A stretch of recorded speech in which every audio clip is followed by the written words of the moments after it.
A mute garbage collector was carrying an unconscious girl in his arms as he rushed to the hospital, but the security guard stopped him at the entrance and said, "This is not a charity hospital." The guard pushed him away, yet the garbage collector ran inside. He went to the receptionist and through gestures pleaded for help.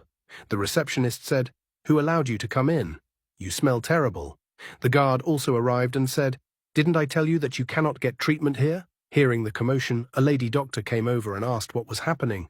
She immediately went to check the girl and said, "She's still breathing. We need to take her for emergency surgery." The receptionist protested, "But we can't treat anyone for free." The doctor replied, "First and foremost, she's a human being." She then told the garbage collector, "Hurry, take her to the operation theater." He carried the girl and left quickly. Inside the operation theater, he gently laid her on the table. As the doctor began examining her, the receptionist entered and said, "This garbage collector is spreading filth in the hospital, and what you're doing goes against our code of conduct." The doctor replied, "If this were your sister or mother, what would you do?" The receptionist said she was going to inform the hospital manager and left. She went to the manager's office and told him, "A garbage collector has brought his daughter here, and he has no money.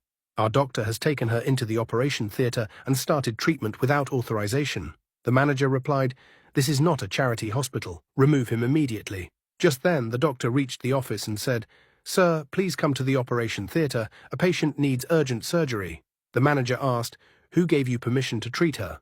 The doctor responded, "Sir, she's a young girl with a head injury. She needs a neurologist urgently. Please come with me." The manager said, "That filthy man should have gone to a public hospital." At that moment, the garbage collector also entered and pleaded with the manager. The manager stood up and shouted, "How did this filthy man enter my office? Take him out." Then he stormed out himself. The security guard shoved the garbage collector out again. Meanwhile, the manager tried calling his daughter, but she wasn't answering. He muttered to himself, "You should have returned from school by now. Why aren't you picking up your phone?" At the same time, the security guard pushed the garbage collector down the stairs. The manager yelled, "Wait!" and snatched a necklace from the garbage collector's hand. "Where did you steal my daughter's necklace?" The garbage collector gestured that it belonged to the injured girl. The manager said, "This is my daughter's necklace," and ran upstairs in panic. He rushed into the operation theater, but it was too late. His daughter was no longer alive. All he had left was regret and tears. When we close our hearts to those in need, we risk losing what we love the most. Only when we put aside prejudice and learn to value the people around us can we avoid the kind of regret that time can never heal. Dear friends, tell us in the comments, was the manager right or wrong? Give a like and a comment for the poor man, and don't forget to subscribe to the channel